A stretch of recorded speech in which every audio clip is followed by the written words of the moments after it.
ದೇವರು ಪ್ರೀತಿಸುವ ಪ್ರೀತಿಯ ಬಿಗ್ ಜೆ ಟಿ ವಿ ಪ್ರಿಯ ವೀಕ್ಷಕರಿಗೆ ನಮ್ಮ ಕರ್ತನಾದ ಯೇಸು ಕ್ರಿಸ್ತನ ಹೆಸರಿನಲ್ಲಿ ನಿಮ್ಮನ್ನು ವಂದಿಸಿ ಸ್ವಾಗತ ಬಯಸ್ತಿದ್ದೇವೆ. ಬನ್ನಿರಿ, ದೇವರ ವಾಕ್ಯವನ್ನು, ಅಮೂಲ್ಯ ವಾಕ್ಯವನ್ನು ಇಂದು ನಾವು ಅಧ್ಯಯನ ಮಾಡಿಕೊಳ್ಳೋಣ.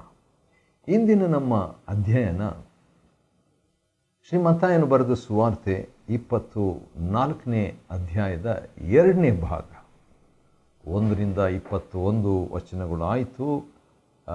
ಆದರೆ ಈಗ ನಾವು ಮತ್ತಾಯನ ಬರೆದ ಸುವಾರ್ತೆ 24ನೇ ಅಧ್ಯಾಯದ 22ನೇ ವಚನದಿಂದ 51ನೇ ವಚನ, ಅಂದರೆ ಕಡೆಯವರೆಗೆ ನಾವು ಅಧ್ಯಯನ ಮಾಡಿಕೊಳ್ಳಲಿಕ್ಕಿದ್ದೇವೆ. ಈ ಒಂದು ವಾಕ್ಯ ಭಾಗದಲ್ಲಿ, ಅಂದರೆ ಮತ್ತಾಯ 24, 22ರಿಂದ 51 ವಚನಗಳಲ್ಲಿ ನಾವು ಅಂತ್ಯಕಾಲದ 19 ಸಂದೇಶಗಳನ್ನು ನಾವು ನೋಡ್ತೇವೆ. 19 ಮೆಸೇಜಸ್ ಆಫ್ ಎಂಡ್ ಟೈಮ್. ಅಂತ್ಯಕಾಲದ 19 ಸಂದೇಶಗಳು, ಚಿಕ್ಕ ಚಿಕ್ಕ ಸಂದೇಶಗಳು, 19 ಸಂದೇಶಗಳನ್ನು ನಮ್ಮ ಕರ್ತನಾದ ಯೇಸು ಕ್ರಿಸ್ತನು ಈ ಮತ್ತಾಯನು ಬರೆದ ಸುವಾರ್ತೆ 24ನೇ ಅಧ್ಯಾಯದ 22ರಿಂದ ಇರೋ ವಾಕ್ಯ ಭಾಗದಲ್ಲಿ ಹೇಳುವಾತನಾಗಿದ್ದಾನೆ. ಅದೇನಂತ ಹೇಳ್ಬಿಟ್ಟು ನಾವು ನೋಡಿಕೊಳ್ಳೋಣ. ಆ 19 ಸಂದೇಶಗಳಿಂದ ನಾವು ಕಲಿತುಕೊಳ್ಳುವಂಥದ್ದು ಏನಿದೆಯೋ, ದೇವರಾತ್ಮನೇ ನನಗೆ, ನಮಗೆ ಕಲಿಸು ಎಂಬ ಪ್ರಾರ್ಥನೆಯಿಂದ ನಾವು ಕೇಳಿಕೊಳ್ಳೋದಾದರೆ ವಾಕ್ಯ ಅನ್ವಯ ಸುಲಭ. 22ನೇ ವಚನದಲ್ಲಿ, ಮತ್ತಾಯ 24, 22ನೇ ವಚನದಲ್ಲಿ ಮೊದಲನೇ ಒಂದು ಯುಗಾಂತ್ಯದ ಸಂದೇಶದ ಎಂಡ್ ಟೈಮ್ ಮೆಸೇಜ್ ಅದೇನೆಂದರೆ ಆಯ್ಕೆಯ ಬಗ್ಗೆ, ಎಲೆಕ್ಷನ್ ಅಥವಾ ಸೆಲೆಕ್ಷನ್, ದೇವರು ಆರಿಸಿಕೊಂಡದರ ಬಗ್ಗೆ ನಾವು ನೋಡ್ತೇವೆ. ಆ ದಿವಸಗಳನ್ನು ಕಡಿಮೆ ಮಾಡದಿದ್ದರೆ, ಅಂದರೆ ಮಹಾಸಂಕಟದ ಬಗ್ಗೆ ಯೇಸು ಕರ್ತನು 21ನೇ ವಚನದಲ್ಲಿ ಹೇಳಿಬಿಟ್ಟು ಆ ದಿವಸಗಳ ಬಗ್ಗೆ, ಅಂದರೆ ಅಂಥ ಒಂದು ಮಹಾಸಂಕಟ, ಅಂಥ ಒಂದು ಸಂಕಟ ಲೋಕಾದಿಯಿಂದ ಇಂದಿನವರೆಗೂ ಆಗಲಿಲ್ಲ, ಇನ್ನು ಮುಂದೆ ಕೂಡ ಆಗುವುದಿಲ್ಲ. ಅಂಥ ಒಂದು ಮಹಾಸಂಕಟದ ದಿವಸಗಳನ್ನು ಕಡಿಮೆ ಮಾಡದಿದ್ದರೆ ಒಬ್ಬರು ಉಳಿತಿರಲಿಲ್ಲ. ಆದರೆ ನಮ್ಮ ಕರ್ತನಾದ ಯೇಸು ಒಂದು ಕೃಪೆಯ ಸುಳಿವನ್ನು, ಒಂದು ಕರುಣೆಯ ಸುಳಿವನ್ನು, ಕರುಣೆಯ ಕಾಂತಿಯನ್ನು, ದಯೆಯ ಬೆಳಕನ್ನು ಇಲ್ಲಿ ಆತನು ನಮಗೆ ನೀಡುವಾತನಾಗಿದ್ದಾನೆ. ಅದೇನೆಂದರೆ ಆಯ್ಕೆಯಾದವರಿಗಾಗಿ ಆ ದಿವಸಗಳನ್ನು ಕಡಿಮೆ ಮಾಡಲಾಗುವುದು. ವಾವ್! ಅಂದರೆ ದೇವರು ಆದುಕೊಂಡಂಥ ವ್ಯಕ್ತಿಗಳ ನಿಮಿತ್ತವಾಗಿ ಆ ದಿನಗಳು ಕಡಿಮೆ ಮಾಡಲಾಗುವುದು. ಆಶ್ಚರ್ಯ ಅಲ್ವಾ? ಇದು ಮೊದಲನೇ ಸಂದೇಶ. ಹಾಗಾದರೆ ನೀವು ಲೋಕಕ್ಕೆ ಬೆಳಕಾಗಿದ್ದೀರಿ, ನೀವು ಭೂಮಿಗೆ ಉಪ್ಪಾಗಿದ್ದೀರಿ. ಅಂದರೆ ಉಪ್ಪು ಯಾವ ರೀತಿಯಾಗಿ,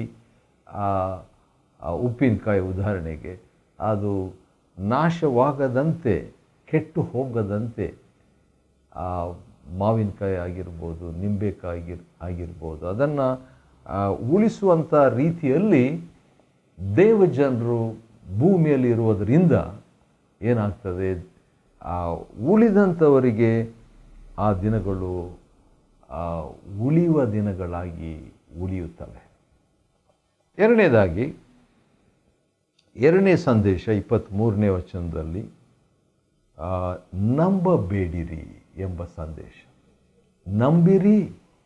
ನಂಬಿರಿ ಎಂಬುದಾಗಿ ನಮ್ಮ ಕರ್ತನಾದ ಯೇಸು ಕ್ರಿಸ್ತನ, ಉದಾಹರಣೆಗೆ ಯೋಹಾನ ಸುವಾರ್ತೆ 14ನೇ ಅಧ್ಯಾಯ, ಯೋಹಾನ 14, 1, 2 ವಚನಗಳಲ್ಲಿ ದೇವರನ್ನು ನಂಬಿರಿ, ನನ್ನನ್ನು ನಂಬಿರಿ ಎಂಬುದಾಗಿ ಹೇಳಿದ ಅದೇ ಕರ್ತನಾದ ಯೇಸು ಇಲ್ಲಿ ಕೆಲವು ಸಂಗತಿಗಳನ್ನು ನಂಬಬೇಡಿರಿ ಎಂಬ ಎರಡನೇ ಯುಗಾಂತ್ಯದ ಸಂದೇಶ. ಹಾಗಾದರೆ ಯುಗಾಂತ್ಯಕ್ಕೆ ಬಂದಿರುವಂಥ ನಾವುಗಳು ಎಲ್ಲವನ್ನೂ ನಂಬಿಬಿಡಬಾರ್ದು, ಎಲ್ಲರನ್ನೂ ನಂಬಿಬಿಡಬಾರ್ದು. ಯಾಕಂದರೆ ವಂಚನೆ ಅದು ಮೊದಲನೇ ಒಂದು ಸೂಚನೆಯಾಗಿರೋದರಿಂದ, ಪ್ರಥಮ ಸೂಚನೆಯಾಗಿರೋದರಿಂದ ಎಚ್ಚರಿಕೆಯಿಂದ ಇರಬೇಕು. ಕೆಲವರು ಈಗೋ ಕ್ರಿಸ್ತನು ಇಲ್ಲಿದ್ದಾನೆ, ಅಗೋ ಅಲ್ಲಿದ್ದಾನೆ ಕ್ರಿಸ್ತನು ಎಂಬುದಾಗಿ ಯಾರಾದರೂ ಹೇಳಿದರೆ ನಂಬಬೇಡಿರಿ. ಎರಡನೇ ಸಂದೇಶ.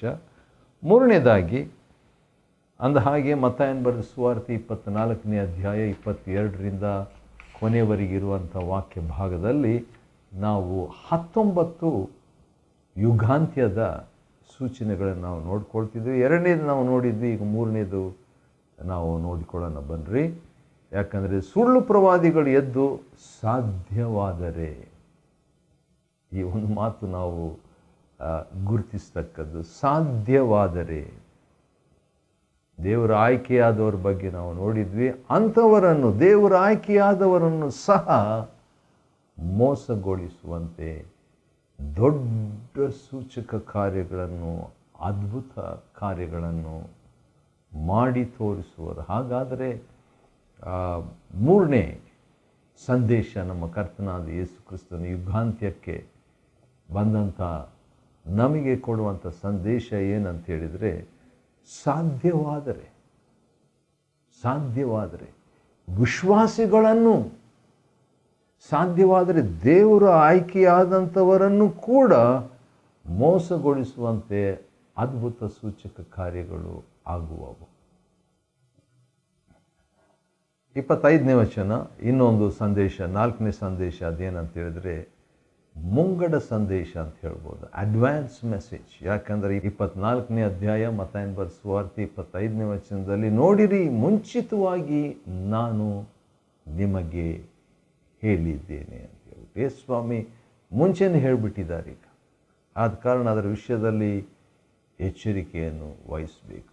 ಅಂದರೆ ಕ್ವಶ್ಚನ್ ಪೇಪರು ಮುಂಚಿತವಾಗಿಯೇ ಗೊತ್ತಾದರೆ ಹೇಗಿರ್ತವೆ ಅಂಥ ಒಂದು ಸಂಗತಿ ಇಲ್ಲಿ ಸಕಾರಾತ್ಮಕವಾಗಿ ಹೇಳಲಾಗಿದೆ. ಅದೇನೆಂದರೆ, ಒಂದು ವೇಳೆ ಕ್ವಶ್ಚನ್ ಪೇಪರು ಮುಂಚಿತವಾಗಿ ತಿಳಿದಿರುವಂಥದ್ದು, ಹಬ್ಬುವಂಥದ್ದು ಅದು ಸರಿಯಲ್ಲ ನಿಯಮ ಪ್ರಕಾರ, ಕಾನೂನು ಪ್ರಕಾರ. ಆದರೆ ಆತ್ಮಿಕವಾಗಿ ದೇವರಾತ್ಮನು ಮುಂಚಿತವಾಗಿ ನಮಗೆ ಕೆಲವು ಸಂಗತಿಗಳನ್ನು ತಿಳಿಸುವ ಆತನಾಗಿದ್ದಾನೆ.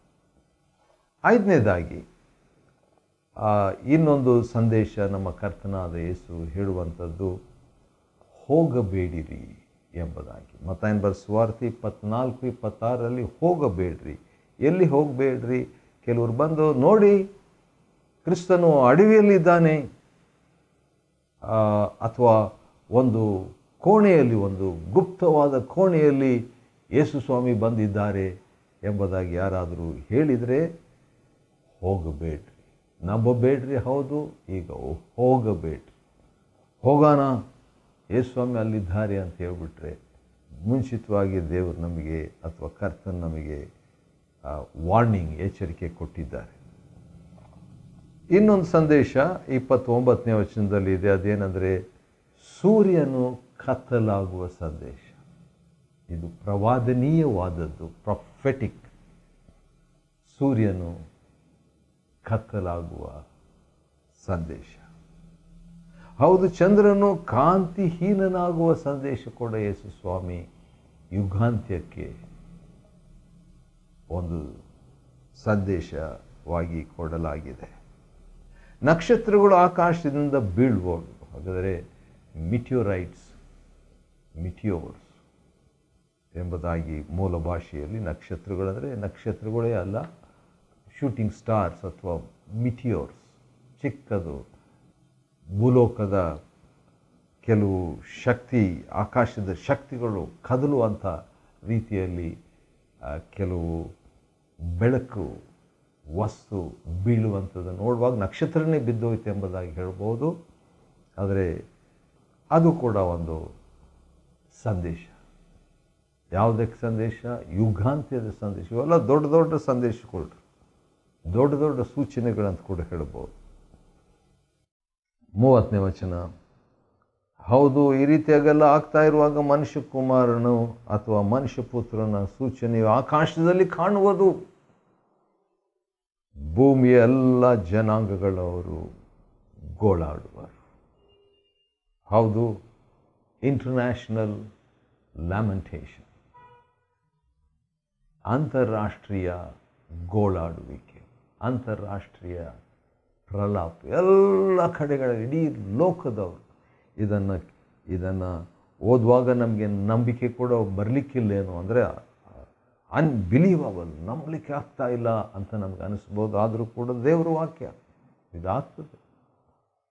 ಒಂದು ವೇಳೆ ಒಂದೇ ಮನೆಯಲ್ಲಿ ಯಾರಾದರೂ 4-5 ಜನರು ಸೇರಿ ಗೋಳಾಡಿದರೆ ಹೇಗಿರ್ತವೆ, ಭಾಳ ಗಟ್ಟಿಯಾಗಿ ಅರಚಿದ್ರೆ ಹೇಗಿರ್ತದೆ, ಏನೋ ಒಂದು ಮರಣ, ಏನೋ ಒಂದು ಅನಾಹುತ, ಏನೋ ಒಂದು ಅಪಘಾತ ಮನೆಯಲ್ಲಿ ಇರುವಂಥ ಒಬ್ಬರಿಗೆ ಸಂಭವಿಸಿದ್ದರಿಂದ ಎಷ್ಟು ಗೋಳಾಟ. ಆದರೆ ಇದು ಒಂದು ಮನೆ ಅಲ್ಲ, ಒಂದು ಬೀದಿ ಅಲ್ಲ, ಒಂದು ತಾಲೂಕಲ್ಲ, ಒಂದು ಹಳ್ಳಿ ಅಲ್ಲ, ಒಂದು ಜಿಲ್ಲೆಯಲ್ಲ, ಒಂದು ರಾಜ್ಯವಲ್ಲ, ಒಂದು ದೇಶ ಕೂಡ ಅಲ್ಲ.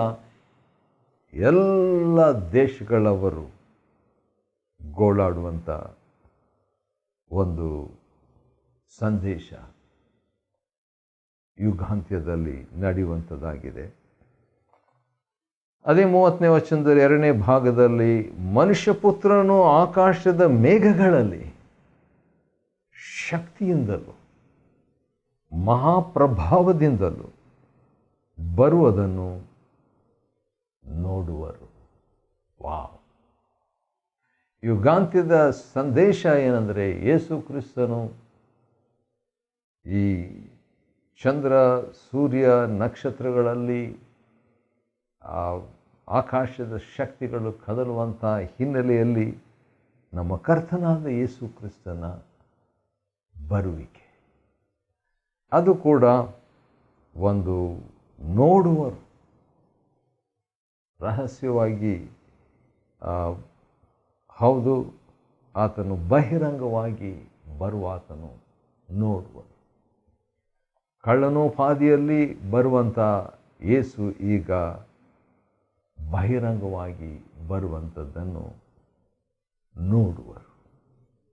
ಆದ ಕಾರಣ ಯೇಸು ಸ್ವಾಮಿ ಇನ್ನೊಂದು ಸಂದೇಶ 32ನೇ ವಚನದಲ್ಲಿ ಕೊಡುವಾತನಾಗಿದ್ದಾನೆ. ಮತ್ತಾಯ 24:32 ಅಂಜೂರದ ಮರದ ಸಾಮ್ಯದಿಂದ ಕಲಿಯುವಂಥದ್ದು. ಇಸ್ರಾಯೇಲ್ಗೆ ಅಥವಾ ಇಸ್ರಾಯೇಲ್ ದೇಶಕ್ಕೆ ಸಾಂಕೇತಿಕವಾದಂಥ ಅಂಜೂರ ಮರ, ಅದು ಎಳೆ ಕೊಂಬೆಗಳು, ಎಲೆಗಳು ಚಿಗುರುವಾಗ ಬೇಸಿಗೆ ಹತ್ತಿರವಾಯಿತು ಎಂದು ನೀವು ತಿಳಿದುಕೊಳ್ತೀರಲ್ಲ, ಅದೇ ರೀತಿಯಾಗಿ ಇಸ್ರೇಲ್ ಎಂಬ ದೇಶ ಚಿಗುರಿದಾಗ 1948 ಮೇ ತಿಂಗಳಿನಲ್ಲಿ ಅದು ಚಿಗುರಿತು. ಅಂದಿನಿಂದ ಯುಗಾಂತ್ಯ ಹತ್ತಿರವಾಯಿತು. ಎಷ್ಟು ಹತ್ತಿರವಾಯಿತು ಅಂತ ಹೇಳುವಾಗ 33ನೇ ವಚನದಲ್ಲಿ, ನೀವು ಇವುಗಳನ್ನೆಲ್ಲ ನೋಡುವಾಗ ಆತನು ಬಾಗಿಲ ಬಳಿಯಲ್ಲಿಯೇ ಇದ್ದಾನೆ. ಹೌದು, ಭಾಳ ಹತ್ತಿರ.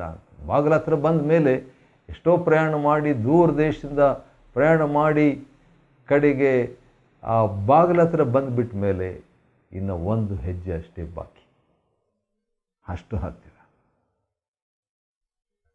12ನೇ ಸಂದೇಶ, ತಿಳಿದುಕೊಳ್ಳಿರಿ. ಇದನ್ನೆಲ್ಲ ನಾವು ತಿಳಿದುಕೊಳ್ಳಬೇಕು. 12ನೇ ಸಂದೇಶ, ನೋ ಇಟ್, ಅಜ್ಞಾನವಾಗಿ ಇರಬಾರ್ದು, ತಿಳ್ಕೊಳ್ಬೇಕು. ಭಾಳ ಜನರು ಗೂಗಲ್, ಏನೇ ಸಮಸ್ಯೆ ಬಂದರೂ, ಏನೇ ಒಂದು ಪ್ರಶ್ನೆ ಬಂದರೂ ಗೂಗಲ್ ಉಪಯೋಗಿಸ್ತಾರೆ, ಅದು ಯಾವುದೇ ಮಾಹಿತಿಗಾಗಿ. ಅದೇ ರೀತಿಯಾಗಿ ನಾವು ಕ್ರಿಸ್ತನ ಬರುವಿಕೆಯ ಸಿದ್ಧತೆ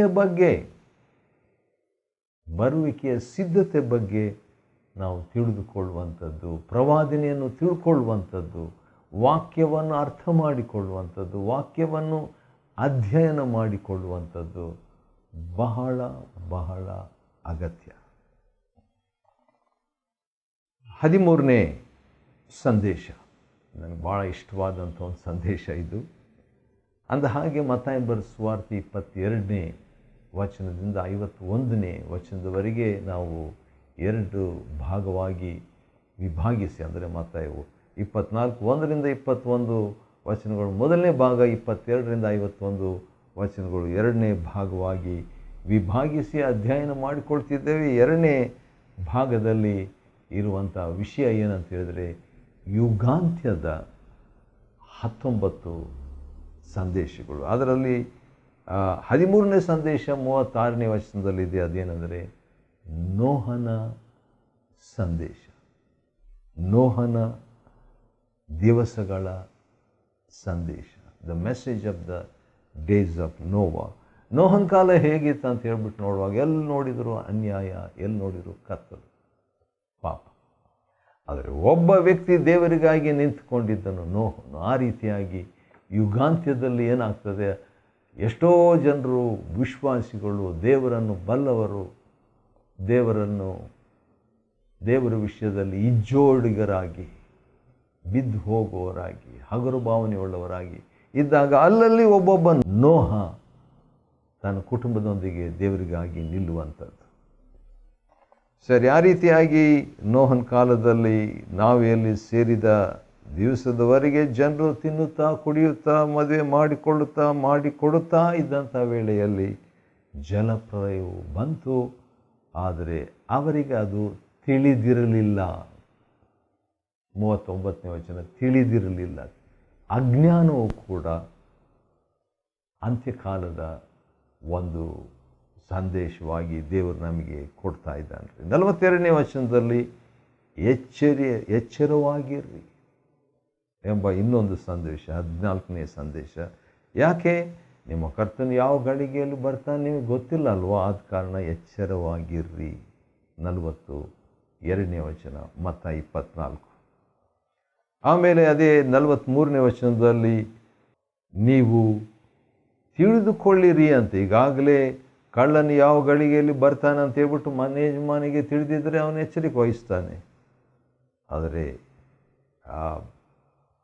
ಆದ ಕಾರಣ ನೀವು ಕೂಡ ತಿಳಿದುಕೊಳ್ಳಿರಿ ಎಂಬುದಾಗಿ 43ನೇ ವಚನದಲ್ಲಿ ಹೇಳುವಾಗ ದೃಢತೆ, ಈಗಾಗಲೇ ತಿಳಿದುಕೊಳ್ಳಿರಿ ಎಂಬುದಾಗಿ 33ನೇ ವಚನದಲ್ಲಿ ಹೇಳಿದ್ದು. ಆದರೆ ಇದು ಇನ್ನೊಂದು ಹಿನ್ನೆಲೆಯಲ್ಲಿ 43ನೇ ವಚನದಲ್ಲಿ ಕಾದಿರುವಂಥ, ತಿಳಿದುಕೊಳ್ಳುವಂಥದ್ರ ಬಗ್ಗೆ. ಮತ್ತು 44ನೇ ವಚನದಲ್ಲಿ ಸಿದ್ಧವಾಗಿರಿ, ಇನ್ನೊಂದು ಸಂದೇಶ, ಸಿದ್ಧವಾಗಿರಿ. ಲೋಕಾಂತ್ಯದ ಬಗ್ಗೆ ನಾವು ತಿಳ್ಕೊಂಡಿದ್ದೀವಿ, ಯುಗಾಂತ್ಯಕ್ಕೆ ಬಂದುಬಿಟ್ಟಿದ್ದೇವೆ ನಾವು, ಬಾಗಿಲ ಹತ್ರನೇ ಆತನು ಬಂದಿದ್ದಾನೆ. ಆದ ಕಾರಣ ಸಿದ್ಧವಾಗಿರಿ, ಸಿದ್ಧತೆ, ಬಿ ಪ್ರಿಪೇರ್ಡ್. ಮತ್ತು ಇನ್ನೊಂದು ಸಂದೇಶ 46ನೇ ವಚನದಲ್ಲಿದೆ. ಅದೇನೆಂದರೆ ಮನೆ ಯಜಮಾನರ ವಿಷಯದಲ್ಲಿ ಆ ಸೇವಕನು ಕೆಲಸಗಳನ್ನು ಮಾಡುತ್ತಿರುವುದನ್ನು, ಆ್ಯಕ್ಟಿವ್ ಆಗಿರುವಂಥ ವೇಳೆಯಲ್ಲಿ ಅಂಥ ಕೆಲಸಗಾರನು ಧನ್ಯನು. ನೀವು ಕೂಡ ಧನ್ಯರಾಗಿರಿ. ಸಿದ್ಧವಾಗೋದಷ್ಟೇ ಅಲ್ಲ, ಧನ್ಯರಾಗುವುದು ಕೂಡ. 46ನೇ ವಚನ ಮತ್ತು 24ರಲ್ಲಿ ಕರ್ತನು ಹೇಳುವಾತನಾಗಿದ್ದಾನೆ. ಮತ್ತು ಇನ್ನೊಂದು ಸಂದೇಶ ಭಾಳ ಚೆನ್ನಾಗಿದೆ 47ನೇ ವಚನದಲ್ಲಿ. ಅದೇನೆಂದರೆ ಆ ಆಡಳಿತಗಾರನನ್ನು ನೇಮಿಸುವನು. ಅಂದರೆ ಯಜಮಾನನು ಬಂದುಬಿಟ್ಟು ಸೇವಕನು ನಂಬಿಗಸ್ತನಾಗಿ, ಆ್ಯಕ್ಟಿವ್ ಆಗಿ, ಸಿದ್ಧರಾಗಿ ಇರುವಂಥದ್ದನ್ನು ನೋಡಿಬಿಟ್ಟು, ಧನ್ಯರಾಗಿರುವಂಥದ್ದು ನೋಡಿಬಿಟ್ಟು, ಇನ್ನೂ ಕೂಡ ಜವಾಬ್ದಾರಿಕೆಯನ್ನು, ಪ್ರತಿಫಲವನ್ನು ನೇಮಿಸುವಾತನಾಗಿದ್ದಾನೆ ಎಂಬ ಸಂದೇಶ ಕೂಡ ನಮ್ಮ ಕರ್ತನಾದ ಯೇಸು ಕ್ರಿಸ್ತನು 47ನೇ ವಚನ ಮತ್ತು 24ರಲ್ಲಿ ಕೊಡುವಾತನಾಗಿದ್ದಾನೆ. ಕೊನೆಯದಾಗಿ 51ನೇ ವಚನದಲ್ಲಿ ಸ್ವಲ್ಪ ವಿಷಾದಕರವಾದಂಥ ಎಚ್ಚರಿಕೆ. ಅದೇನಂತ ಹೇಳಿದರೆ, ಒಂದು ವೇಳೆ ಸಿದ್ಧರಾಗಿ ಇಲ್ಲದವರ ವಿಷಯದಲ್ಲಿ ಅಂಥವರು ಕಪಟಿಗಳೊಂದಿಗೆ ನೇಮಿಸಲಾಗ್ತಾರೆ. ಹೌದು, ಅಲ್ಲಿ ಗೋಳಾಟ ಮತ್ತು ಬಾಧೆ ಇರ್ತದೆ. ಇದನ್ನು ಕೂಡ ನಮ್ಮ ಕರ್ತನಾದ ಯೇಸು ಕ್ರಿಸ್ತನು ಹೇಳಲೇಬೇಕು. ಯಾಕಂದರೆ ಒಳ್ಳೆ ಪಾಸಿಟಿವ್ ಸಂದೇಶ ಅಷ್ಟೇ ಅಲ್ಲ, ನಕಾರಾತ್ಮಕವಾದಂಥ ಸಂದೇಶ ಕೂಡ. ಅಂದರೆ ಎಚ್ಚರಿಕೆಗಾಗಿ ಯಜಮಾನನ ಬರುವಿಕೆಗೆ ಸಿದ್ಧವಾಗದಂಥವರನ್ನು ಶಿಕ್ಷೆಗೆ ಗುರಿಯಾಗ್ತಾರೆ. ಕಪಟಿಗಳೊಂದಿಗೆ, ಅವಿಶ್ವಾಸಿಗಳೊಂದಿಗೆ ಅವರು ಸೇರಿ ಹಿಂಸೆಯನ್ನು, ಪಾಲನ್ನು ನೇಮಿಸುವುದಾಗಿ ಕರ್ತನು ಎಚ್ಚರಿಕೆ ಕೊಡ್ತಾನೆ. ಈ ರೀತಿಯಾಗಿ ಮತ್ತಾಯನ ಬರೆದ ಸುವಾರ್ತೆ 24ನೇ ಅಧ್ಯಾಯ 22ರಿಂದ 51 ವಚನಗಳಲ್ಲಿ 19 ಯುಗಾಂತ್ಯದ ಸಂದೇಶಗಳನ್ನು ನಾವು ನೋಡಿಕೊಂಡಿದ್ದೇವೆ. ಇದರಿಂದ ಎಚ್ಚರಿಕೆಯನ್ನು ವಹಿಸಿಕೊಂಡು ಸಿದ್ಧರಾಗಿರೋಣ. ದೇವರು ಈ ವಾಕ್ಯ ಭಾಗವನ್ನು ಅಧ್ಯಯನ ಮಾಡಿಕೊಳ್ಳುವಂತೆ ನಮಗೆ ಕೊಟ್ಟ ಕೃಪೆಗಾಗಿ ಆತನಿಗೆ ಸ್ತೋತ್ರವಾಗಲಿ. ದೇವರು ನಿಮ್ಮನ್ನು ಆಶೀರ್ವದಿಸಲಿ.